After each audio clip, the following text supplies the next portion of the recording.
Los orígenes en Córcega.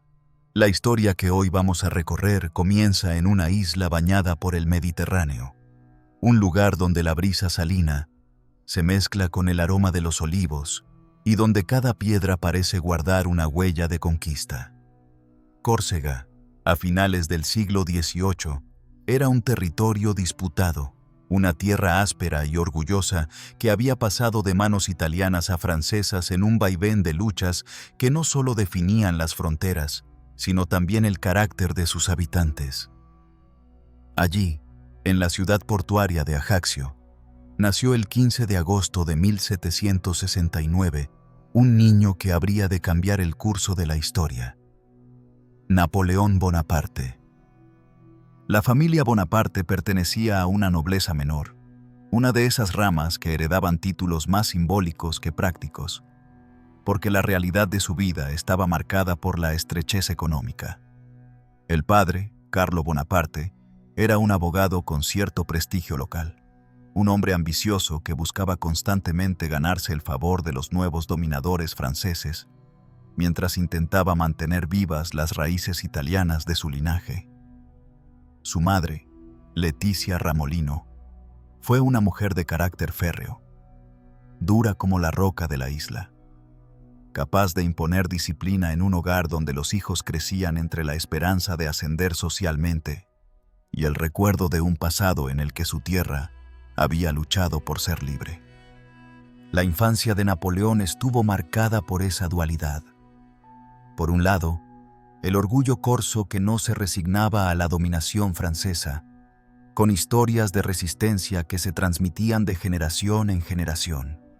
Por el otro, la necesidad de adaptarse a la nueva realidad política, en la que Francia imponía sus leyes, su lengua y su cultura. Desde niño, Napoleón absorbió esa tensión. Sus juegos no eran inocentes batallas en la arena, sino pequeños ensayos de estrategia, donde organizaba a sus compañeros como si fuesen ejércitos en miniatura y aprendía a imponerse con una mezcla de disciplina y astucia. Córcega era un escenario ideal para moldear un espíritu combativo. La isla no tenía la riqueza de otras regiones mediterráneas, pero ofrecía una geografía agreste que obligaba a los hombres a ser duros y resistentes. Entre montañas abruptas, caminos pedregosos y costas indomables, se forjaba un temperamento orgulloso, desconfiado de los forasteros y dispuesto a luchar por cada palmo de tierra.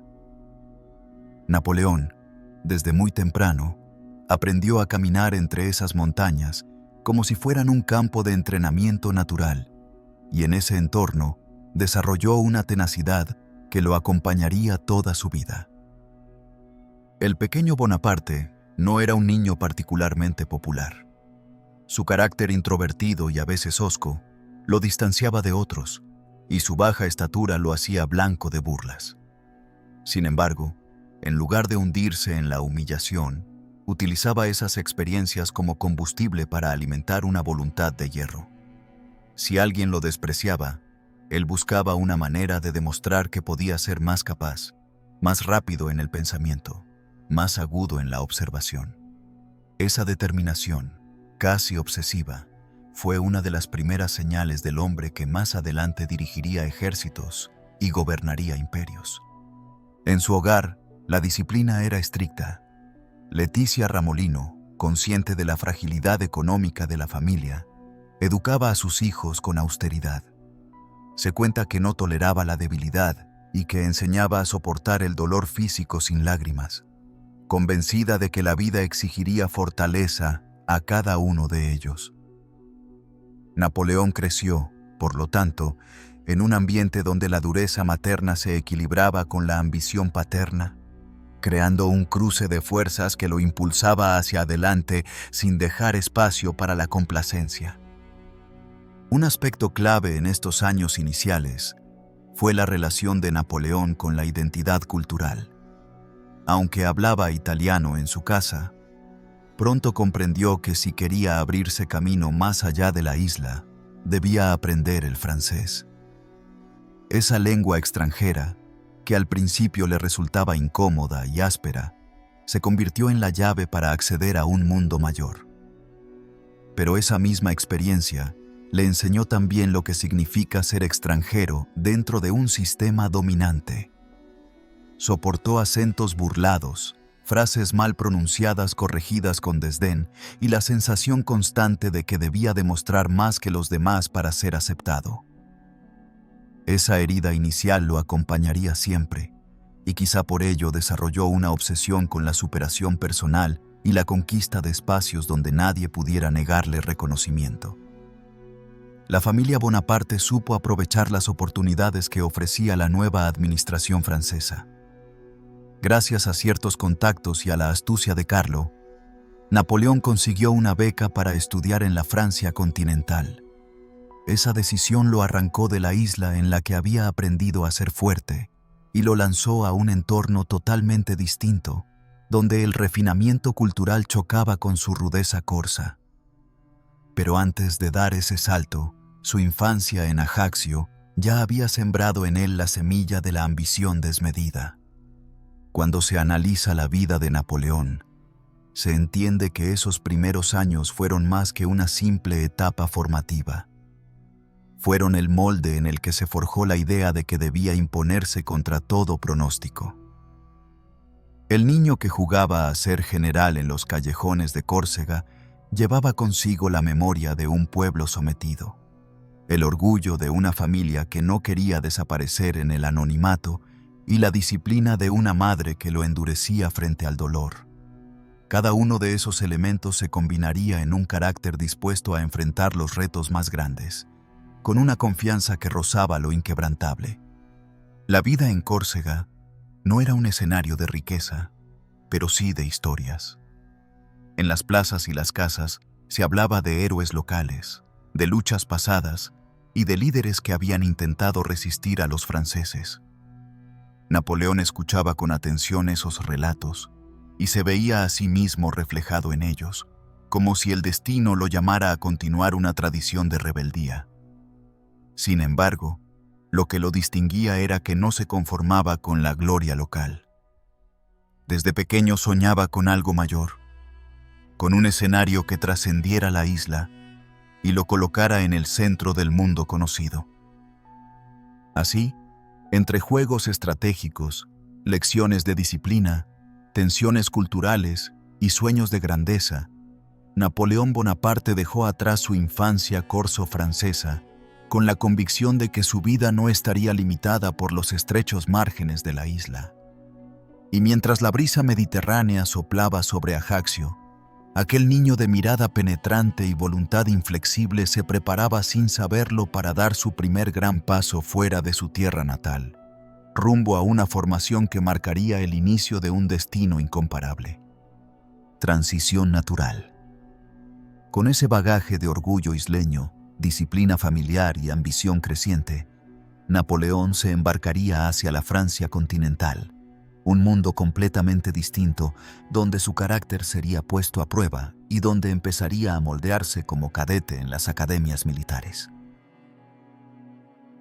El joven cadete en Francia, cuando Napoleón Bonaparte dejó atrás las montañas de Córcega y se embarcó rumbo a la Francia continental, no era más que un niño con sueños desmedidos y un fuerte acento que lo delataba en cada palabra. El viaje representaba mucho más que un traslado geográfico. Significaba adentrarse en un mundo radicalmente distinto al de su isla natal. Un entorno donde se hablaba una lengua que aún le resultaba difícil, donde los modales eran más refinados y donde los hijos de la aristocracia dominaban los pasillos de las academias militares con la seguridad que da el privilegio heredado. Para Napoleón, en cambio, cada paso era un desafío a superar, y el simple hecho de estar allí era ya un acto de conquista. El destino inicial fue la escuela de Brienne-le-Château, una institución que recibía a jóvenes nobles becados y donde se formaba la futura élite del ejército francés. En aquel lugar, el pequeño corso no tardó en sentir la dureza de la diferencia cultural. Su francés era rudimentario y su pronunciación, marcada por un acento insular, provocaba burlas entre sus compañeros. Esa marginación temprana, en lugar de quebrarlo, reforzó su carácter. Napoleón no buscaba agradar a quienes lo despreciaban, prefería observar en silencio, acumular conocimientos y demostrar con resultados lo que las palabras no le permitían. Así comenzó a destacar en las disciplinas más técnicas, sobre todo en matemáticas, un campo que le ofrecía una lógica clara y donde no había espacio para la discriminación subjetiva. La matemática, y en particular la artillería, se convirtieron en su refugio. Mientras otros disfrutaban de la vida social de la academia, él dedicaba largas horas al estudio de cálculos y manuales militares, convencido de que la precisión científica sería su mejor arma. Su obsesión con la artillería respondía a una intuición genial. En un campo de batalla, las piezas bien colocadas y los cálculos correctos podían inclinar la balanza más que la mera valentía de los soldados. Años después, esa comprensión técnica lo distinguiría de sus contemporáneos y lo haría un maestro en el uso del fuego concentrado y la movilidad de cañones, factores decisivos en sus victorias. Sin embargo, no todo en su vida académica fue aislamiento intelectual. Napoleón tenía una capacidad innata para la estrategia que no se limitaba a las ecuaciones. En los juegos militares que organizaban los cadetes, mostraba una mente creativa, capaz de anticiparse a los movimientos del adversario y de encontrar soluciones poco convencionales. Ese instinto lo convirtió en un líder natural entre los pocos que aceptaban su amistad. Y aunque no era el más popular, sí era respetado por aquellos que veían en él una inteligencia fuera de lo común. En Brienne, desarrolló también un temperamento introspectivo, moldeado por la sensación de ser siempre un extranjero. Esa distancia lo empujaba a la lectura voraz. Admiraba a Plutarco, con sus relatos de héroes de la antigüedad, y se inspiraba en figuras como Alejandro Magno o Julio César. No los leía como simples historias, sino como manuales de ambición y ejemplo de lo que podía lograr un hombre determinado. En esos textos encontró una especie de espejo en el que su propia vida empezaba a tener un propósito mayor. Si otros habían conquistado el mundo partiendo de orígenes modestos, ¿por qué no podría hacerlo él, que ya sentía dentro de sí una fuerza indomable? A los 15 años, después de 5 años de formación en Brienne, Napoleón fue admitido en la prestigiosa École Militaire de París, el centro de enseñanza donde se formaban los oficiales que dirigirían al ejército francés. Llegar allí era un triunfo en sí mismo, pero también implicaba enfrentarse a un nivel de exigencia mucho más alto. París era un universo completamente distinto, una ciudad vibrante, llena de lujo y poder, donde la brecha entre su modestia económica y el derroche de los hijos de las familias aristocráticas se hacía evidente. Mientras sus compañeros podían costear uniformes impecables y gastos extras, él vivía con un presupuesto limitado, lo que lo obligaba a concentrarse aún más en sus estudios y evitar distracciones. En la École Militaire perfeccionó sus conocimientos de artillería y se graduó en un tiempo récord de apenas un año, algo poco común para la época. Esa rapidez no era fruto de la suerte, sino de una dedicación obsesiva y de la disciplina que había aprendido desde la infancia.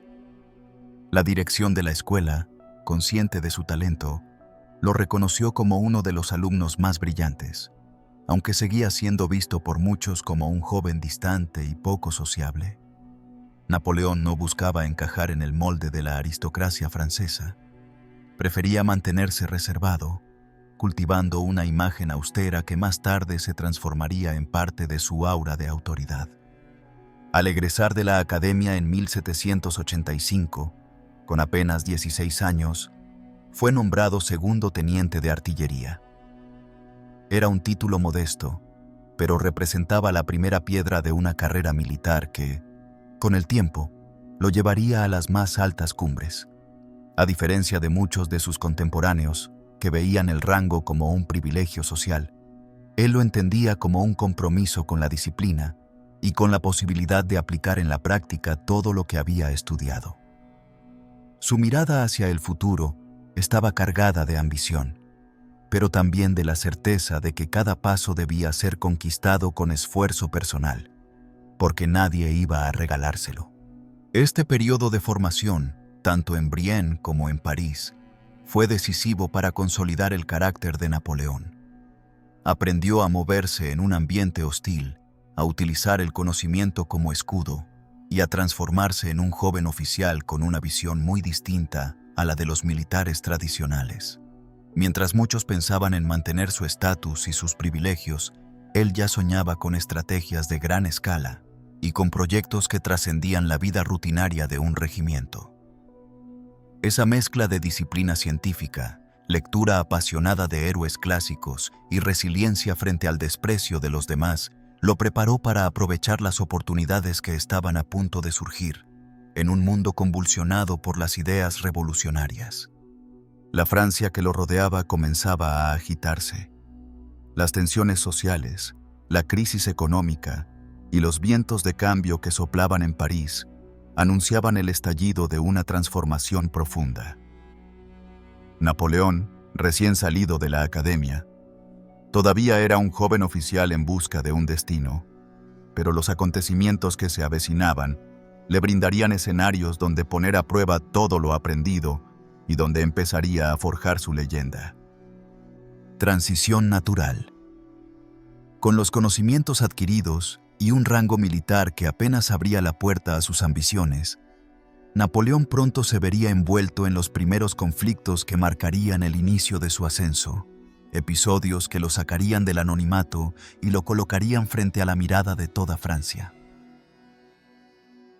Primeras victorias y ascenso meteórico. Cuando Napoleón terminó su formación y fue destinado a distintos regimientos de artillería, todavía era un joven oficial casi desconocido, uno entre tantos que servían a la monarquía francesa en un tiempo convulso. El país comenzaba a transformarse a una velocidad vertiginosa. La revolución había estallado, los privilegios tradicionales se tambaleaban y el ejército, que antes servía a la corona, se encontraba en medio de un proceso de reorganización que lo hacía al mismo tiempo vulnerable y lleno de oportunidades. Era un escenario en el que un hombre audaz podía ascender con rapidez si lograba demostrar capacidad, y Napoleón estaba preparado para aprovecharlo. Su primera gran ocasión llegó en 1793, durante el sitio de Tolón. Esta ciudad portuaria, situada en el Mediterráneo, se había levantado contra el gobierno revolucionario y había pedido ayuda a los británicos, que enviaron una poderosa flota para apoyar a los insurgentes. La situación era crítica para la República, porque perder Tolón significaba dejar en manos enemigas una base naval esencial. En aquel contexto, Napoleón, entonces un joven capitán de artillería, fue enviado como refuerzo. Su papel no parecía destinado a ser central, pero su visión estratégica transformó el rumbo de los acontecimientos. Al llegar, observó el despliegue británico y comprendió que la clave no estaba en enfrentarlos directamente, sino en dominar las alturas que controlaban el puerto. Con artillería bien colocada, los barcos enemigos quedarían expuestos y serían incapaces de mantenerse en la bahía. La idea era tan audaz como precisa, y aunque al principio sus superiores dudaron, Napoleón se impuso gracias a su determinación y a la claridad con la que exponía sus cálculos. Organizó las baterías, supervisó cada detalle y se aseguró de que los cañones estuvieran listos para un ataque decisivo. El resultado fue fulminante. Los británicos, sorprendidos por el fuego concentrado desde las colinas, se vieron obligados a abandonar el puerto, lo que significó la recuperación de Tolón para la República. En esa victoria, que parecía imposible, Napoleón dejó de ser un simple oficial para convertirse en un héroe reconocido. Su nombre empezó a circular en los pasillos del poder revolucionario, y los dirigentes comprendieron que aquel joven corso tenía una inteligencia militar poco común. Lo que siguió fue una sucesión de ascensos que en otro tiempo habrían tardado décadas. En cuestión de meses, Napoleón pasó de capitán a general de brigada, un salto vertiginoso que habría sido impensable en la rígida jerarquía del antiguo régimen. El nuevo ejército necesitaba líderes competentes, y él se presentaba como la encarnación de la meritocracia revolucionaria. Sin embargo, no era solo su talento técnico lo que lo impulsaba, sino también su habilidad política. Napoleón comprendía que las victorias en el campo de batalla debían ir acompañadas de una narrativa poderosa, y se esforzó en construir una imagen de estratega implacable que inspiraba tanto a soldados como a dirigentes. Un aspecto fundamental de esta etapa fue su relación con las tropas.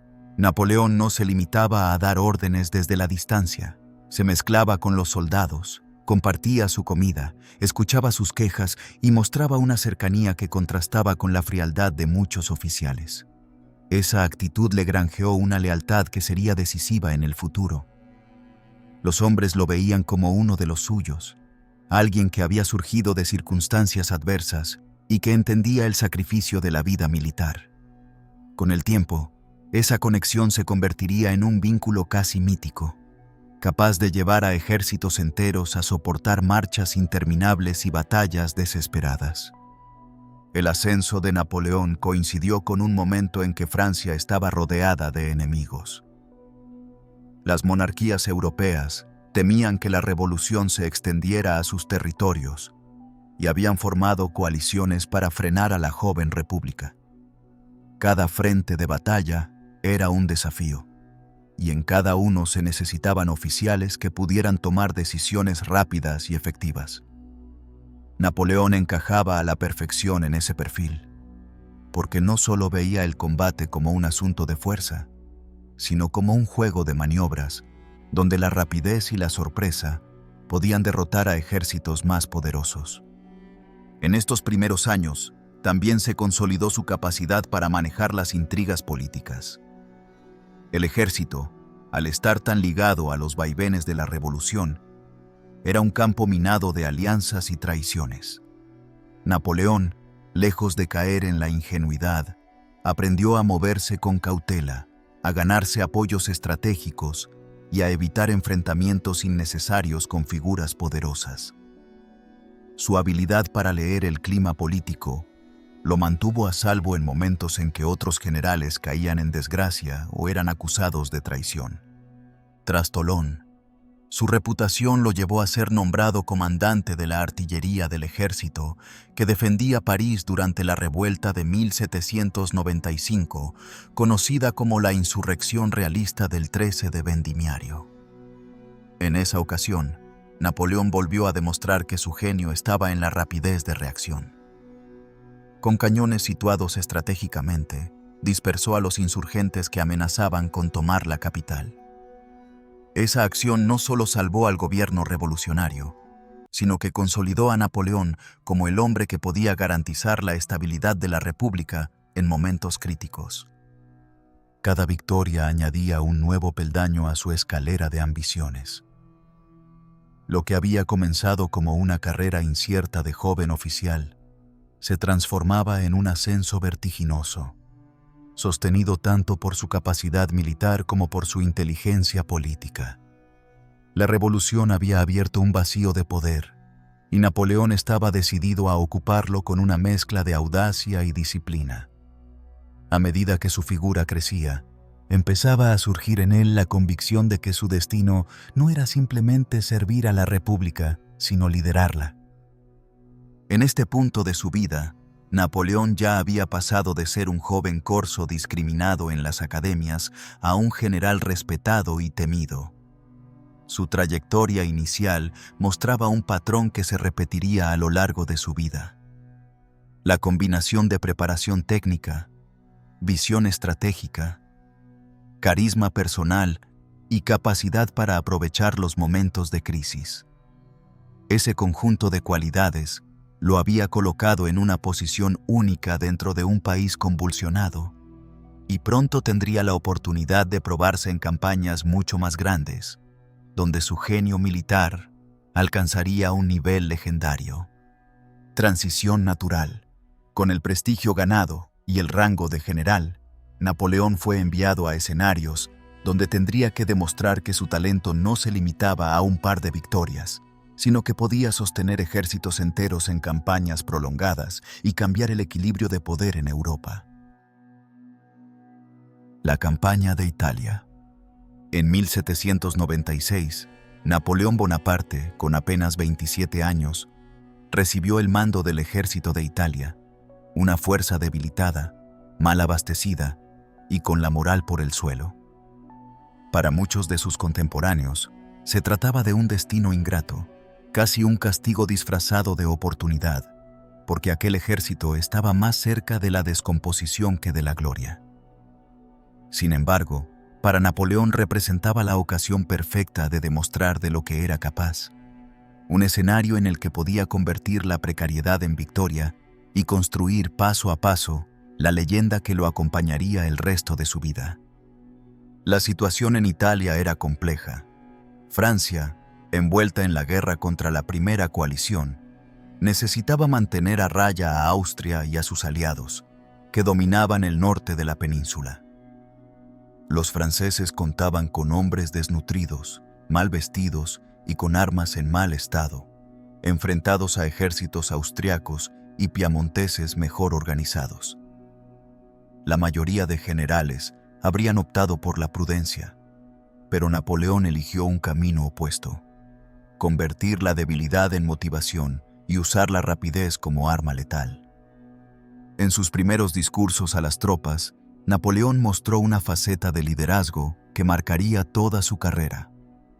Les habló no como a simples soldados, sino como a hombres destinados a cambiar la historia. Les recordó que Italia estaba repleta de riquezas y que el futuro dependía de la victoria. Sus palabras no eran simples arengas, transmitían una convicción tan fuerte que lograban encender el ánimo de un ejército desmoralizado. Ese don para inspirar a sus hombres fue tan decisivo como sus estrategias en el campo de batalla. La campaña comenzó con una serie de movimientos rápidos que desorientaron por completo a los enemigos.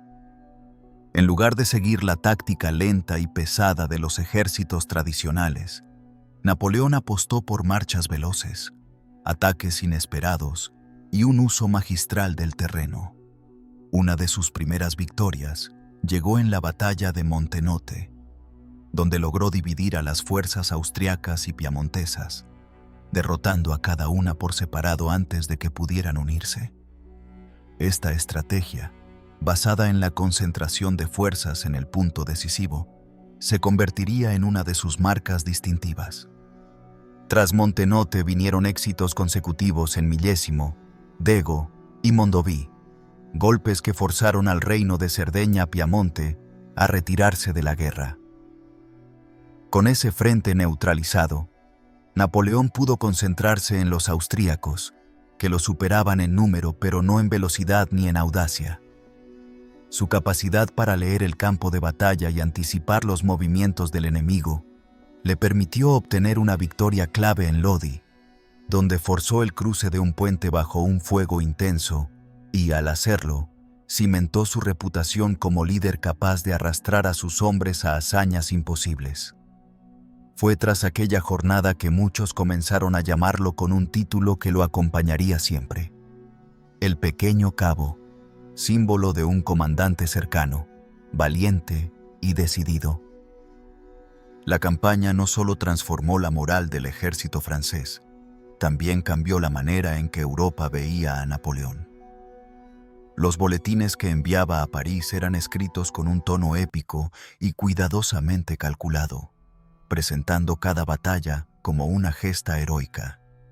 De esa forma, no solo ganaba victorias en el campo, sino también en la opinión pública.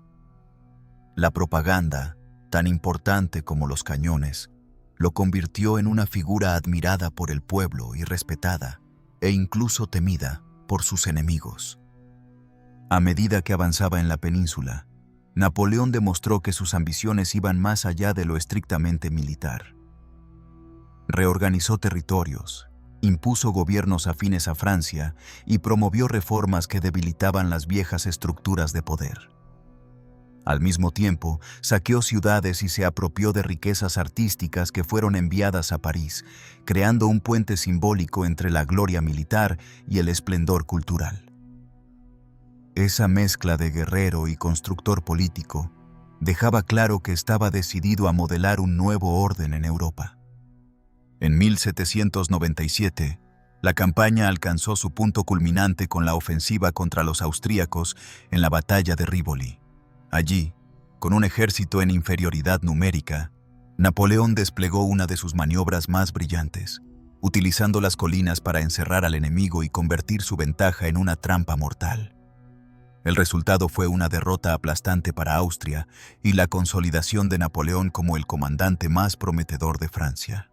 Poco después, las tropas francesas marchaban sobre Viena, obligando al imperio austríaco a firmar el Tratado de Campo Formio, que sellaba la victoria francesa y dejaba a Napoleón como arquitecto de una nueva Europa. Durante toda la campaña, Napoleón demostró que no concebía la guerra como un enfrentamiento estático, sino como un arte de movimiento continuo, en el que la rapidez, la concentración y la sorpresa eran más valiosas que la fuerza bruta. Sus marchas forzadas, que agotaban a los soldados, terminaban siempre en victorias que renovaban la moral. Sus tropas, aunque exhaustas, lo seguían con la certeza de que aquel hombre de baja estatura pero mirada ardiente sabía llevarlos a la gloria. La campaña de Italia fue mucho más que una serie de batallas ganadas. Fue el nacimiento del mito. Napoleón pasó de ser un general joven a convertirse en una figura nacional, alguien que parecía tener en sus manos el destino de Francia. Su estilo de mando, su talento estratégico y su capacidad para inspirar lealtad absoluta marcaron una diferencia tan grande que sus contemporáneos empezaron a preguntarse si no estaban ante un hombre destinado a ir mucho más allá de las armas. Con Italia sometida, Austria humillada y Francia enriquecida, Napoleón regresó a París como un héroe. El pueblo lo aclamaba, la prensa lo exaltaba y los dirigentes lo miraban con una mezcla de admiración y recelo, conscientes de que aquel joven general había alcanzado un nivel de poder e influencia que podía convertirse en una amenaza para cualquier gobierno. Con el prestigio alcanzado en Italia y el aura de invencible que lo rodeaba, Napoleón empezó a mirar hacia horizontes más lejanos, escenarios exóticos donde pudiera ampliar su gloria y desafiar a la potencia que dominaba los mares y el comercio mundial. El sueño oriental en Egipto. Tras el fulgurante éxito de la campaña de Italia, Napoleón Bonaparte no se conformó con el papel de general victorioso dentro de Europa. Sus ambiciones apuntaban más allá, hacia escenarios exóticos que pudieran ofrecerle tanto prestigio como independencia respecto a un gobierno francés que lo observaba con recelo. En 1798, cuando la República buscaba debilitar a Gran Bretaña, se presentó una idea que parecía sacada de una novela de aventuras: una expedición a Egipto. El objetivo militar era cortar la ruta británica hacia la India, privar a Londres de sus recursos coloniales y, al mismo tiempo, establecer una base francesa en el Mediterráneo oriental. Sin embargo, para Napoleón, el viaje representaba algo más profundo, un desafío monumental que unía la gloria militar con el magnetismo de la historia antigua. La expedición a Egipto fue concebida como una empresa colosal, mezcla de invasión militar y misión cultural. Napoleón reunió no solo soldados, sino también a un séquito de científicos, ingenieros, artistas y eruditos. Su intención era que aquella campaña no se redujera a combates, sino que dejara huellas duraderas en la civilización, como si quisiera vincular su nombre al esplendor de los faraones. Este enfoque revelaba un rasgo particular de su carácter: su deseo de proyectar poder más allá del campo de batalla, de convertirse en una figura capaz de transformar culturas y dejar un legado que trascendiera la guerra. La llegada a Egipto estuvo marcada por un ambiente de expectación y misterio. Los soldados franceses, acostumbrados a los paisajes europeos, quedaron asombrados ante las pirámides, las arenas infinitas y los pueblos del Nilo. El choque cultural fue inmenso, y Napoleón lo utilizó en su favor, presentándose a sí mismo como un nuevo Alejandro Magno que había venido a liberar y modernizar una tierra atrapada en el tiempo. Su célebre frase dirigida a las tropas, señalando las pirámides y recordándoles que 40 siglos los contemplaban desde lo alto, quedó grabada como una de las imágenes más poderosas de su carrera, un ejemplo de cómo lograba transformar un simple discurso en un acto cargado de simbolismo. El punto culminante de esta etapa llegó en la Batalla de las Pirámides, librada en julio de 1798 contra las fuerzas mamelucas que dominaban Egipto bajo la sombra del Imperio Otomano. Napoleón enfrentaba a una caballería espectacular, famosa por su fiereza, pero ineficaz frente a la disciplina y la organización de la infantería francesa. Con sus divisiones formadas en grandes cuadros defensivos, protegidos por artillería y bayonetas, los franceses resistieron la embestida de miles de jinetes y respondieron con fuego cerrado. El resultado fue una victoria contundente que confirmó la superioridad táctica de Napoleón y consolidó su control sobre El Cairo. Para sus soldados, fue la demostración de que incluso en un terreno extraño y bajo un sol abrasador, su líder podía guiarles hacia el triunfo. Pero la gloria militar se vio pronto ensombrecida por la tragedia en el mar. Apenas unas semanas después de la victoria terrestre, la flota francesa fue destruida por el almirante británico Horatio Nelson en la batalla de Abukir. El desastre naval dejó a Napoleón y a sus hombres aislados en Egipto, sin posibilidad de recibir refuerzos ni de regresar fácilmente a Francia. El contraste entre la brillante victoria en tierra y la catástrofe en el mar mostraba con crudeza los límites de la ambición napoleónica. Su genio militar encontraba obstáculos insalvables cuando debía enfrentarse al poder naval británico.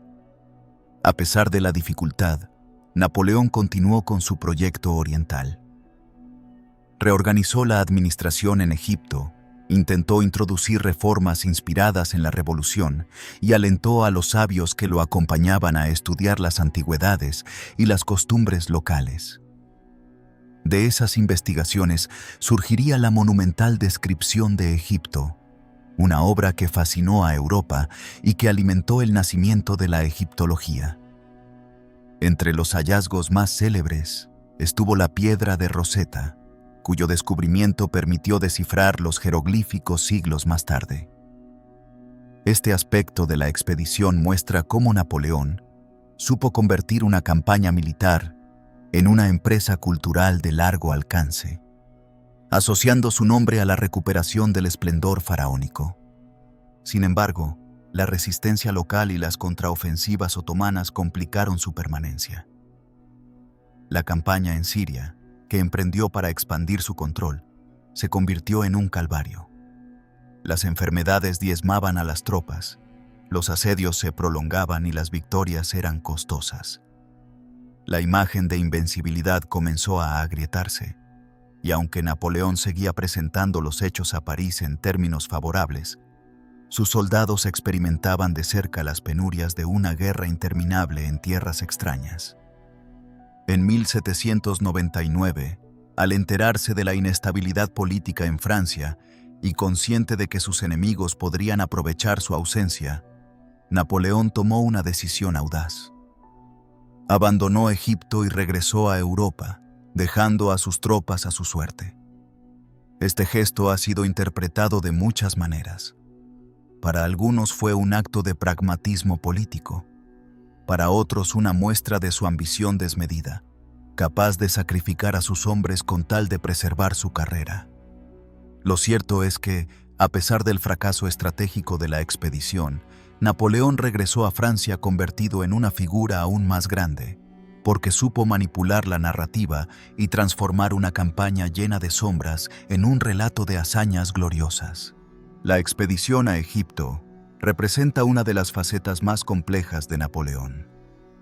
el estratega que busca derrotar a sus enemigos a través de la geopolítica, el visionario que quiere vincularse a la grandeza de civilizaciones antiguas, el político que utiliza la ciencia y la cultura como instrumentos de poder, y también el líder pragmático que no duda en abandonar un proyecto cuando ve que sus intereses personales lo exigen. Esa mezcla de ambición, genialidad y contradicción hace que esta etapa siga siendo una de las más fascinantes de su vida. Cuando puso pie en Francia, Napoleón no regresaba derrotado, sino revestido de un aura casi mística. Era el hombre que había contemplado las pirámides, que había vencido a los mamelucos y que traía consigo no solo relatos de batallas, sino también descubrimientos científicos que fascinaban a la élite ilustrada. Ese regreso no fue el de un general cualquiera. Fue el de un personaje que se había reinventado como conquistador y como figura cultural, listo para dar el siguiente paso en su camino hacia el poder absoluto. Con Francia desgastada por crisis políticas y económicas, el regreso de Napoleón coincidía con el momento en que la República necesitaba con urgencia un líder fuerte. Y mientras las instituciones se derrumbaban bajo el peso de la inestabilidad, él se preparaba para aprovechar la oportunidad más decisiva de su carrera. El golpe del 18 de Brumario. Cuando Napoleón Bonaparte regresó de Egipto en 1799, encontró una Francia agotada por las guerras, hundida en una crisis económica y política que parecía no tener salida. El Directorio, el órgano de gobierno instaurado tras la Revolución, había perdido toda autoridad. Corrupto, dividido y sin capacidad para mantener el orden, se sostenía apenas gracias a la fuerza de las bayonetas, mientras en las calles la población sufría hambre, desempleo e incertidumbre. En ese vacío de poder, muchos veían la necesidad de un hombre fuerte que restaurara la estabilidad, y Napoleón, con su prestigio militar y su aura de héroe, se presentaba como la figura ideal para encarnar ese papel. Su regreso fue celebrado con entusiasmo por gran parte de la población, pero en el fondo, más que un recibimiento inocente, era el preludio de un movimiento cuidadosamente planificado. Napoleón comprendía que las instituciones estaban en ruinas y que el momento exigía audacia. Sus aliados políticos lo sabían también, y fue así como se fraguó la idea de un golpe de Estado que reorganizara el poder en torno a él. Este episodio pasaría a la historia con la fecha del calendario revolucionario en que se produjo: el 18 de Brumario, correspondiente al 9 de noviembre de 1799. La conspiración fue diseñada con precisión. Entre sus cómplices más cercanos se encontraba Emmanuel Sieyès, un político influyente que había participado activamente en la revolución y que buscaba un líder capaz de garantizar orden. A su lado también estaba Roger Ducos, otro director descontento, así como los hermanos de Napoleón, que alentaban su ambición.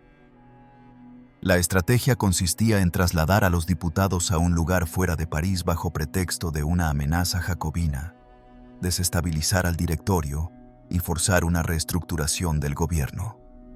El 18 de Brumario, los acontecimientos se desarrollaron con la mezcla de tensión y teatralidad que Napoleón sabía manejar tan bien. Al amanecer, París estaba bajo control militar. Las tropas leales a Bonaparte ocuparon puntos estratégicos de la ciudad, desde los puentes hasta los edificios administrativos.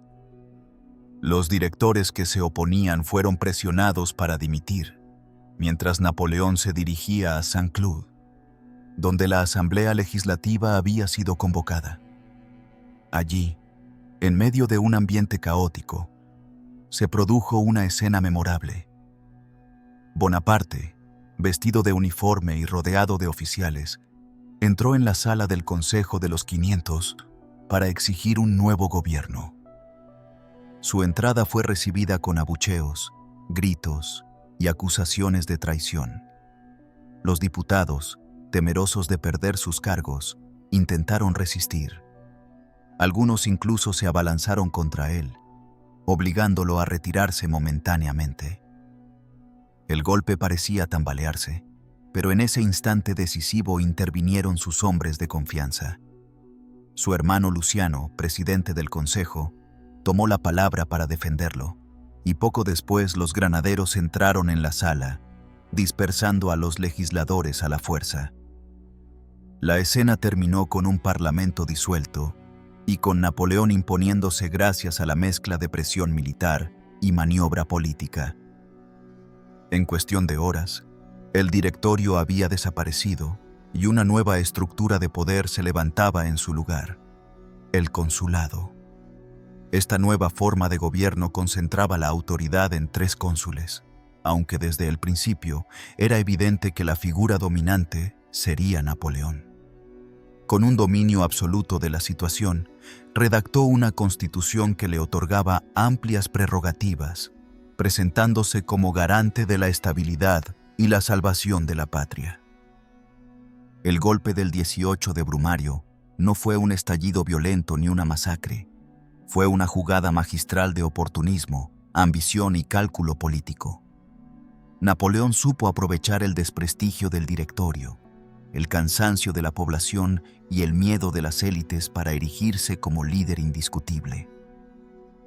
Su habilidad no consistió únicamente en movilizar tropas, sino en construir una narrativa de salvación nacional que lo mostraba como el único capaz de restaurar el orden. Una vez consolidado en el poder, Napoleón comenzó a desplegar un proyecto que iba mucho más allá del simple control político. El consulado significó la reorganización del Estado francés, con reformas profundas en la administración, la justicia y la economía. Bajo su dirección se establecieron medidas que buscaban reconciliar a la sociedad tras años de convulsión. Garantizó ciertos derechos de la revolución, al mismo tiempo que reintrodujo elementos de disciplina y autoridad que daban confianza a las clases altas. Era un equilibrio delicado, pero efectivo, que le permitió presentarse como mediador entre el pasado revolucionario y el futuro imperial que ya empezaba a imaginar. Lo notable de este episodio es cómo Napoleón transformó un golpe de Estado en un acto fundacional. Mientras otros habrían sido vistos como simples usurpadores, él construyó una legitimidad basada en la necesidad. Se mostró como el hombre providencial que evitaba el caos, el militar que salvaba a la nación de la anarquía. El 18 de Brumario quedó grabado como el fin de la revolución y el inicio de una nueva etapa, marcada por la figura de un líder que no respondía a partidos ni facciones, sino únicamente a su propio poder. El pueblo, cansado de inestabilidad, aceptó de buen grado el cambio. Las élites económicas respiraron aliviadas, los campesinos vieron asegurada la propiedad de sus tierras, y los soldados, que lo idolatraban, se sintieron representados por un general convertido en gobernante. En pocos meses, Napoleón pasó de ser un militar audaz a convertirse en el político más influyente de Francia, dueño de un poder que parecía no tener límites. El golpe de Brumario fue, en esencia, la consagración de Napoleón como figura política de primer orden. A partir de ese momento, ya no era únicamente el estratega que brillaba en los campos de batalla, sino el arquitecto de un nuevo régimen. Consciente de que había dado un paso irreversible, comenzó a planear reformas de largo alcance, siempre con la mirada puesta en consolidar su autoridad personal. En este punto, Napoleón había cruzado un umbral del que ya no podía regresar. Había dejado de ser el general de la República para transformarse en el líder que imponía un nuevo orden. Y en esa transformación se encontraba el germen del poder imperial que, tarde o temprano, terminaría por reclamar abiertamente. Con el consulado en marcha y un país cada vez más centralizado bajo su autoridad, Napoleón se preparaba para un nuevo acto de grandeza que lo elevaría todavía más en la escala del poder: convirtiendo su figura en símbolo absoluto de un nuevo tiempo. La coronación imperial.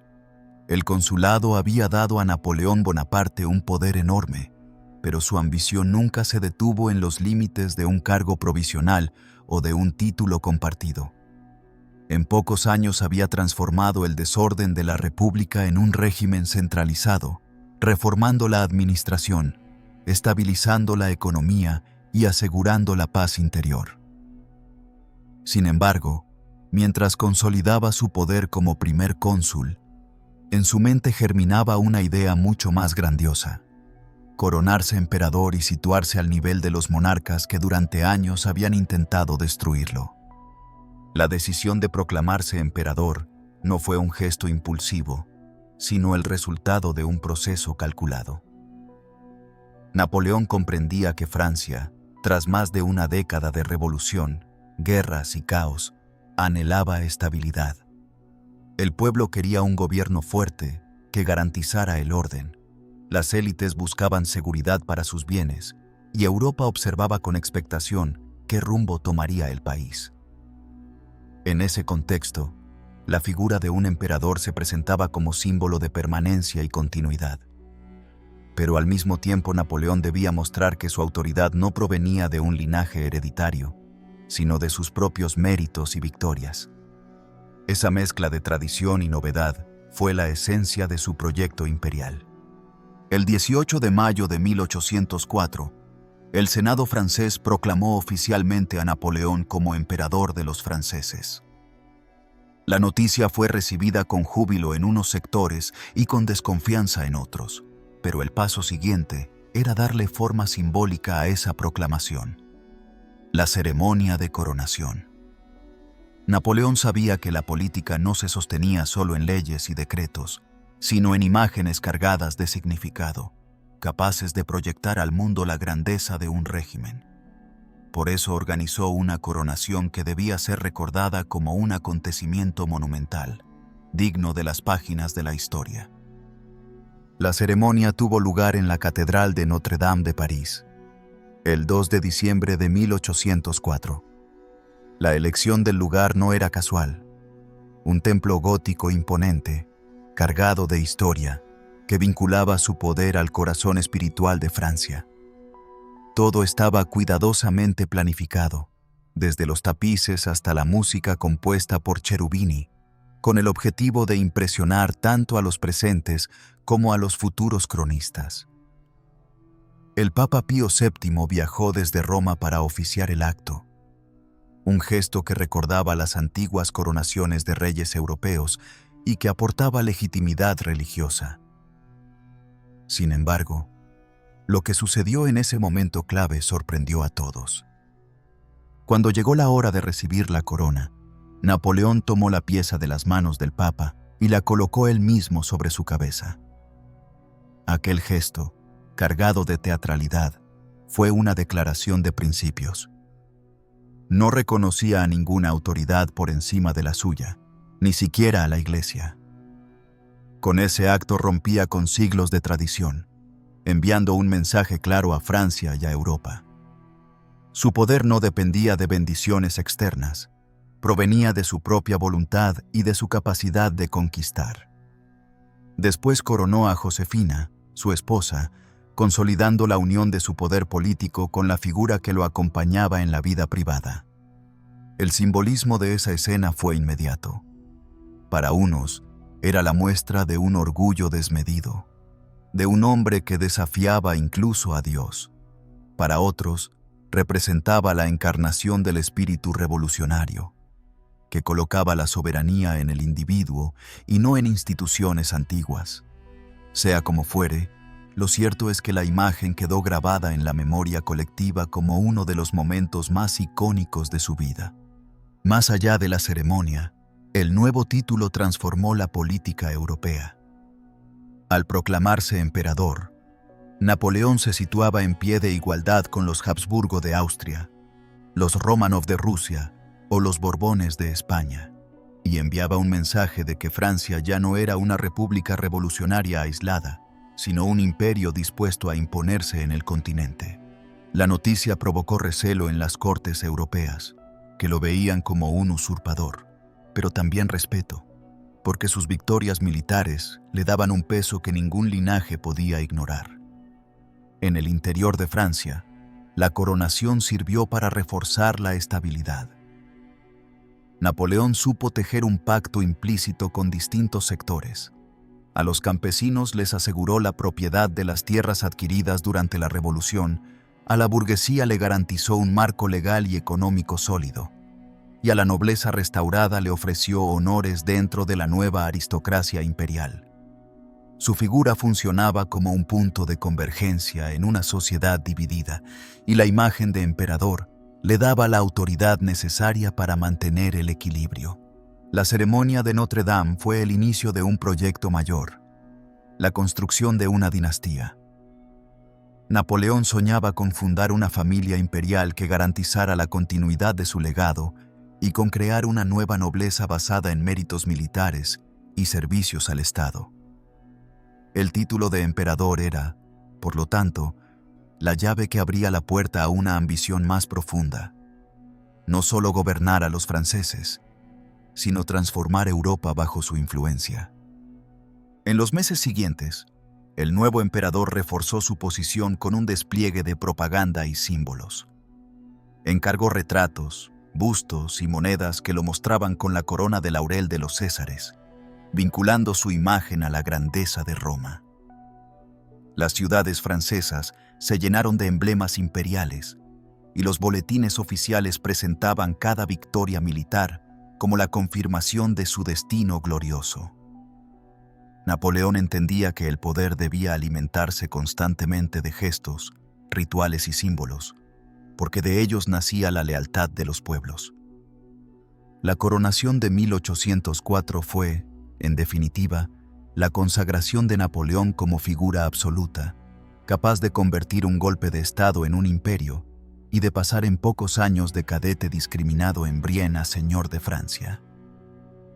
Aquel día en Notre Dame no fue solo un acto protocolario, fue la puesta en escena de un nuevo orden, el momento en que un hombre se colocó por encima de instituciones, tradiciones y autoridades para afirmar que su voluntad era ley. Y mientras los ecos de la coronación aún resonaban en Europa, Napoleón ya se preparaba para demostrar que no era únicamente un emperador de ceremonias, sino un estratega dispuesto a reafirmar su título en los campos de batalla, donde alcanzaría la cima de su gloria. El apogeo en Austerlitz.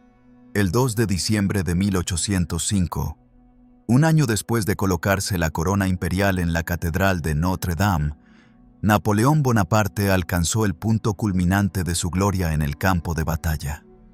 Ese día, en una llanura cercana a la pequeña localidad de Austerlitz, en Moravia, territorio que hoy forma parte de la República Checa, se enfrentó a un ejército aliado compuesto por rusos y austríacos, superior en número y confiado en una victoria que creía segura. Lo que allí sucedió pasaría a la historia como la Batalla de los Tres Emperadores, y consagraría a Napoleón como un genio militar, cuya habilidad parecía no tener límites. El contexto de Austerlitz se gestó tras la formación de la Tercera Coalición, una alianza impulsada por Gran Bretaña y que incluía a Austria, Rusia y otros reinos europeos.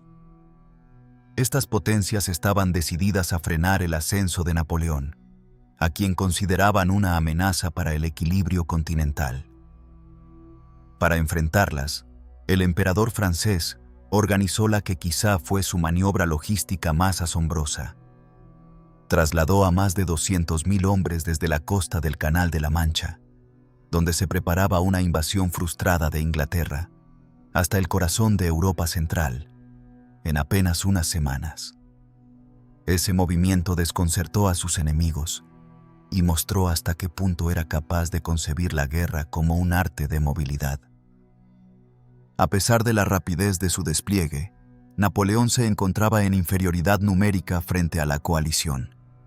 Los rusos, bajo el mando del zar Alejandro I, y los austríacos, dirigidos por el emperador Francisco II, sumaban cerca de 80.000 hombres, mientras que los franceses contaban con unos 65.000. Lejos de amedrentarse, Napoleón convirtió esa desventaja en parte de su estrategia. Debía inducir al enemigo a cometer errores, atraerlo a un terreno preparado y luego golpear con una fuerza concentrada. Durante los días previos, desplegó un plan maestro. Fingió debilidad, abandonando deliberadamente posiciones en las colinas de Pratzen, el punto más elevado del campo de batalla. Al hacerlo, provocó que los aliados creyeran que podían aprovechar ese flanco para romper el centro francés y asegurar la victoria. Napoleón sabía que los generales enemigos se dejarían llevar por la tentación y calculó con precisión el momento en que debía lanzar su contraataque. La mañana del 2 de diciembre amaneció envuelta en una espesa niebla, un velo natural que favorecía la sorpresa. Los aliados avanzaron confiados, seguros de que el centro francés estaba desprotegido. Napoleón, que observaba desde una colina, esperó pacientemente. A media mañana, cuando las fuerzas rusas y austríacas estaban comprometidas en la ofensiva, dio la orden de que su ejército emergiera de la niebla y atacara con decisión las alturas de Pratzen. La maniobra fue ejecutada con una coordinación impecable. Las divisiones francesas, lideradas por Soult y otros mariscales de confianza, irrumpieron en el corazón del enemigo, dividiendo sus líneas y sembrando el caos. Lo que parecía ser un golpe de audacia se transformó en una obra maestra de precisión. La colina, convertida en el centro de la batalla, cayó rápidamente en manos francesas. Desde allí, la artillería y la infantería de Napoleón dominaron el campo, cortando las comunicaciones y obligando a los ejércitos aliados a retroceder en desorden. En los flancos, la caballería francesa completó la destrucción, persiguiendo a las tropas que intentaban huir. El resultado fue devastador. Los aliados sufrieron más de 30.000 bajas entre muertos, heridos y prisioneros, mientras los franceses apenas superaron las 8.000. La victoria de Austerlitz no fue únicamente militar, fue también psicológica. El zar Alejandro, que había confiado en la superioridad de sus tropas, quedó humillado.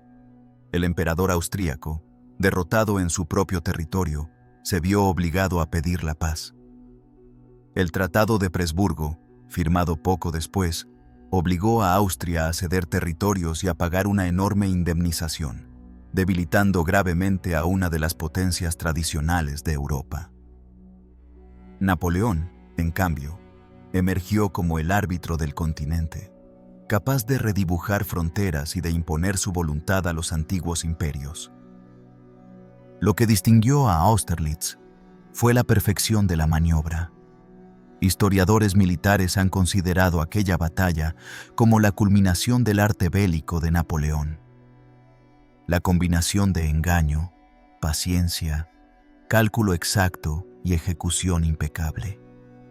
Cada elemento estaba al servicio de un plan concebido con meses de antelación, pero ajustado al detalle en el mismo campo de batalla. Fue el momento en que su genio brilló con mayor intensidad y que lo colocó en la cima de su carrera como estratega. Para sus soldados, Austerlitz fue una confirmación de que luchaban bajo el mando de un hombre excepcional. El ejército francés, formado por veteranos que habían seguido a Napoleón desde Italia y Egipto, veía en esa victoria la prueba definitiva de su destino común. La moral se elevó hasta niveles insólitos, y el propio emperador supo reforzarla con gestos teatrales, visitando a los heridos y proclamando que cada uno de ellos había contribuido a la gloria de Francia. El vínculo entre líder y soldados se fortaleció, alimentando una lealtad que sería crucial en campañas posteriores. Pero más allá del campo de batalla, Austerlitz tuvo un impacto político de enorme alcance. La derrota de Austria y Rusia desmanteló la Tercera Coalición y dejó a Europa continental prácticamente sometida a la voluntad de Napoleón. Durante un tiempo, Solo Gran Bretaña continuó resistiendo desde el mar, mientras en el continente el emperador francés parecía invencible. Con esta victoria, su imperio alcanzó el apogeo y su autoridad fue reconocida incluso por quienes lo detestaban. Austerlitz fue, en suma, la cumbre de su carrera, la obra maestra que lo convirtió en leyenda. Sin embargo, en esa misma cima comenzaban a gestarse las semillas de su caída. La convicción de que nada podía derrotarlo alimentó una confianza desmedida que en los años siguientes lo llevaría a decisiones arriesgadas. Pero en aquel diciembre de 1805, nada de eso era visible aún. El sol de Austerlitz brillaba sobre su destino y Europa parecía rendida a sus pies. Consolidado como emperador y dueño absoluto del continente, Napoleón iniciaba una etapa de expansión y poder que parecía no tener límites, aunque pronto la realidad demostraría que incluso los más grandes imperios pueden quebrarse ante la ambición desmedida. El desastre de Rusia. En 1812, Napoleón Bonaparte había alcanzado una posición de poder como ningún otro gobernante en Europa desde tiempos del Imperio Romano. Controlaba vastos territorios, había colocado a miembros de su familia en tronos repartidos por el continente y parecía que nada podía interponerse en su camino. Sin embargo, en lo más alto de su gloria, comenzó a tomar decisiones dictadas por la confianza excesiva en su propio genio. Y la más desastrosa de todas fue la invasión de Rusia, una campaña que pasaría a la historia como el principio de su caída. Las causas de aquella expedición eran tanto políticas como económicas. Desde hacía tiempo, Rusia incumplía el bloqueo continental, la medida que Napoleón había impuesto para aislar a Gran Bretaña del comercio europeo. El zar Alejandro I, cansado de las presiones francesas y receloso del dominio napoleónico, había retomado discretamente los vínculos comerciales con Londres. Para Napoleón, aquello era un desafío intolerable. Si dejaba pasar la desobediencia, otros estados seguirían el ejemplo. Así, decidió imponer su autoridad con una campaña militar de dimensiones colosales. El ejército reunido para la invasión, conocido como la Grande Armée, fue el mayor jamás desplegado por Napoleón. Más de 600.000 hombres de distintas nacionalidades, procedentes de Francia, Polonia, Italia, Alemania y otras regiones bajo su dominio, se concentraron en las fronteras orientales con el objetivo de avanzar hasta el corazón de Rusia. Era una demostración de fuerza descomunal, pero también un desafío logístico casi imposible. Alimentar, vestir y coordinar a semejante multitud a lo largo de miles de kilómetros suponía un riesgo que muchos generales advertían. Napoleón, confiado en la rapidez de sus campañas anteriores, creyó que en pocas semanas lograría una victoria decisiva que obligaría al zar a rendirse. El 24 de junio de 1812 comenzó la invasión con el cruce del río Niemen. Desde el inicio, los franceses encontraron un enemigo que evitaba el enfrentamiento directo. El ejército ruso, siguiendo una estrategia de tierra quemada, se retiraba constantemente, destruyendo cosechas, incendiando aldeas y privando a los invasores de suministros. Napoleón avanzaba sin hallar la batalla decisiva que buscaba, mientras su ejército se desgastaba bajo el calor sofocante del verano, la escasez de alimentos y la desmoralización que provocaba marchar por territorios desolados. Cuando por fin los rusos decidieron presentar combate, lo hicieron en Borodino, a unos 120 kilómetros de Moscú. La batalla, librada el 7 de septiembre, fue una de las más sangrientas de la época. Los franceses atacaron con ferocidad, empleando todo el peso de su artillería, y lograron abrirse paso tras intensas horas de lucha. Sin embargo, aunque los rusos se retiraron, la victoria francesa fue pírrica. Las bajas fueron enormes y el ejército quedó debilitado justo antes de alcanzar su objetivo principal. El 14 de septiembre, Napoleón entró en Moscú, esperando encontrar allí la capitulación del zar. En su mente, la ocupación de la antigua capital rusa sería el golpe simbólico que obligaría a Alejandro I a negociar la paz. Pero lo que encontró fue una ciudad silenciosa y desierta, abandonada por sus habitantes. Pocos días después, comenzó un incendio devastador que consumió gran parte de Moscú. Las llamas, probablemente provocadas por orden rusa, privaron al ejército francés de refugio y provisiones. Napoleón, instalado en el Kremlin, esperaba en vano una delegación rusa que nunca llegó. El zar se negó a negociar, decidido a resistir a cualquier costo. La espera se prolongó durante semanas, hasta que la llegada del invierno convirtió la situación en insostenible.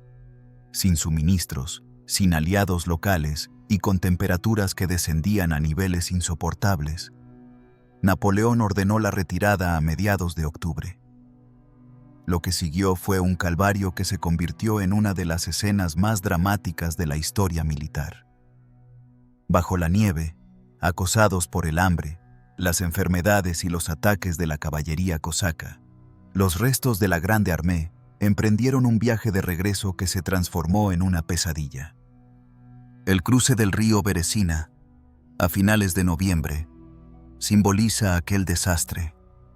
Los franceses, atrapados entre los rusos y las aguas heladas, lograron escapar gracias a improvisados puentes construidos bajo fuego enemigo, pero el precio fue altísimo.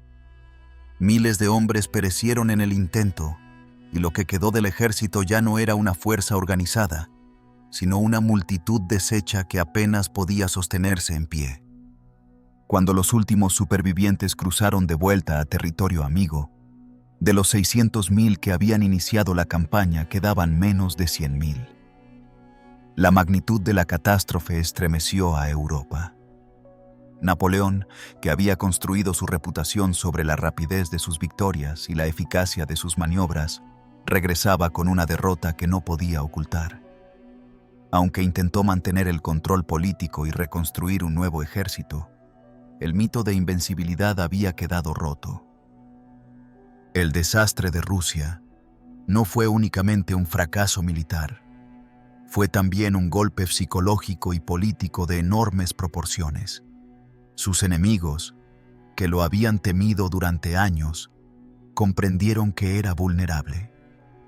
Las naciones sometidas vieron la oportunidad de liberarse, y las potencias europeas comenzaron a organizar nuevas coaliciones para enfrentarlo. El emperador, que hasta entonces había dictado el destino del continente, se encontraba por primera vez a la defensiva. En la memoria colectiva, la campaña de 1812 quedó como un ejemplo de cómo la ambición desmedida puede arrastrar incluso al líder más brillante hacia el abismo. La imagen de los soldados franceses, congelados en la nieve, marchando sin botas ni alimentos, se convirtió en un símbolo del precio que puede tener la arrogancia del poder.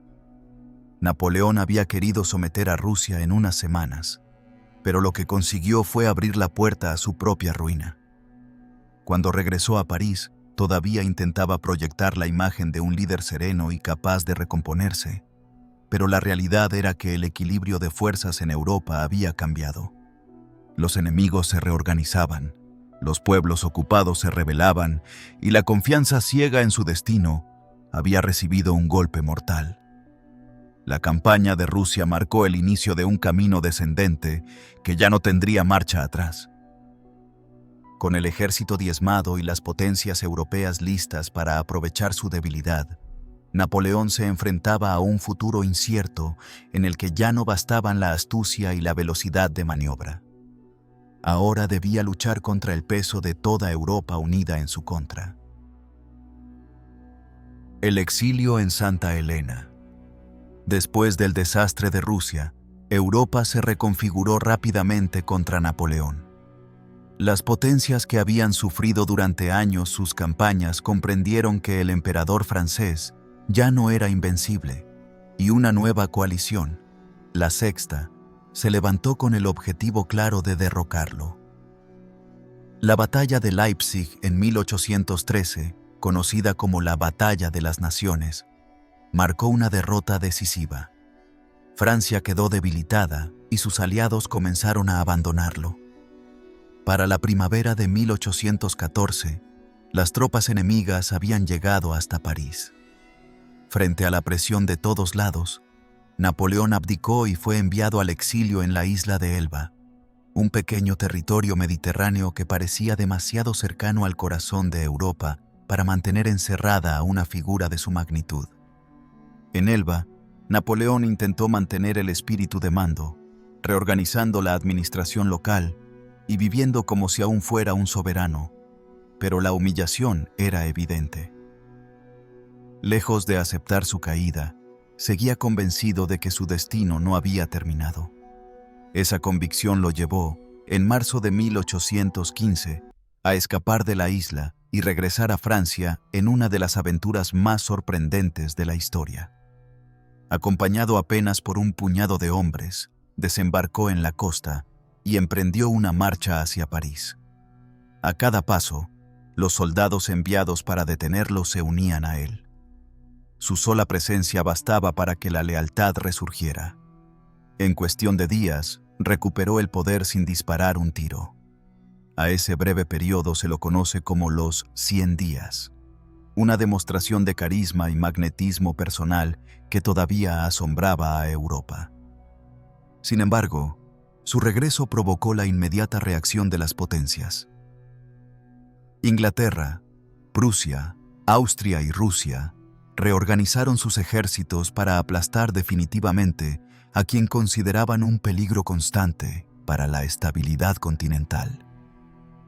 El desenlace llegó en junio de 1815, en la célebre batalla de Waterloo. Allí, frente a las tropas británicas dirigidas por el duque de Wellington y a los prusianos comandados por Blücher, Napoleón intentó desplegar una vez más su genio estratégico.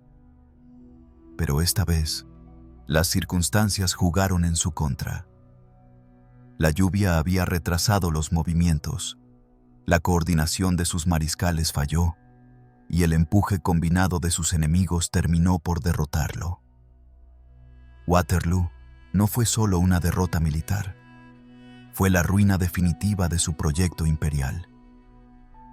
Tras la batalla, Napoleón volvió a abdicar, consciente de que no había escapatoria. Esta vez, los aliados no estaban dispuestos a repetir el error de enviarlo a un exilio cercano.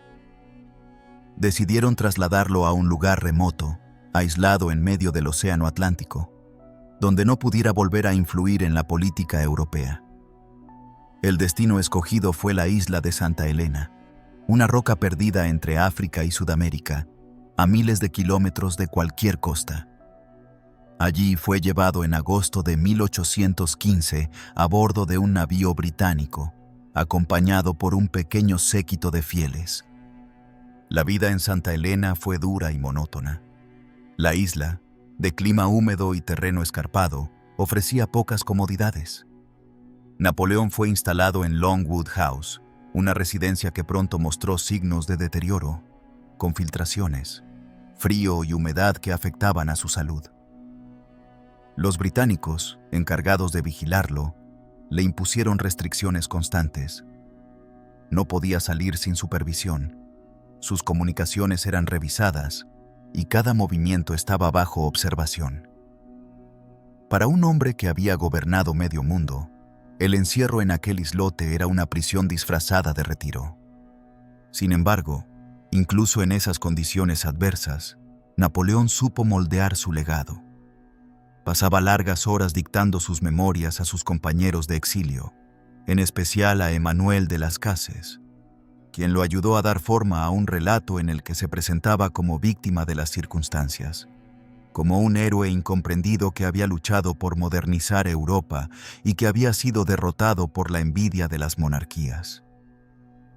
En Santa Elena nació el mito de Napoleón como figura trágica, más allá del conquistador. Un hombre que había rozado la gloria absoluta y que ahora caía en el olvido forzado por sus enemigos. Su salud fue deteriorándose con el paso de los años. Sufría dolores intensos, probablemente a causa de un cáncer de estómago, aunque las malas condiciones de vida aceleraron el proceso. A pesar de ello, mantuvo hasta el final una actitud orgullosa, consciente de que su nombre ya había quedado grabado en la historia. Murió el 5 de mayo de 1821, a los 51 años, pronunciando, según los testigos, las palabras Francia, Ejército, Joséphine. Un resumen íntimo de lo que había marcado su vida. La patria, sus soldados y la mujer que había sido su gran amor. La noticia de su muerte recorrió Europa como un eco lejano de tiempos gloriosos. Aunque sus enemigos lo habían derrotado y desterrado, no pudieron impedir que su figura se convirtiera en leyenda. En los años siguientes, las memorias escritas en Santa Elena circularon ampliamente, alimentando la imagen de un líder que había encarnado la grandeza y la tragedia a la vez. En 1840, sus restos fueron trasladados a París por orden del rey Luis Felipe y recibidos con un funeral grandioso en Los Inválidos, donde reposan hasta hoy bajo una tumba monumental. Ese regreso póstumo a Francia cerró el círculo de un destino marcado por la ambición y el drama. El exilio en Santa Elena representa el contraste final en la vida de Napoleón. De dominar los campos de batalla de Europa a quedar confinado en un rincón olvidado del mundo, de dictar el destino de naciones enteras a vivir vigilado por unos pocos soldados británicos. Pero también muestra la capacidad de su figura para trascender las circunstancias.